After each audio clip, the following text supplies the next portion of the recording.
Part 4 of the 2005 Chevy Equinox with low power limp mode. So we discovered this corner rubber piece on the PVC line, and it really looks like it's seen better days. This is actually a hard part to find, I guess. I'm going to put some clamps around it and see if that changes the way the thing runs. Alrighty, I think that's a little bit better. Alrighty, let's see if she starts up. Yep, she's running.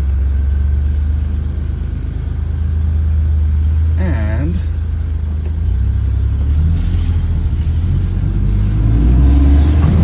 wow!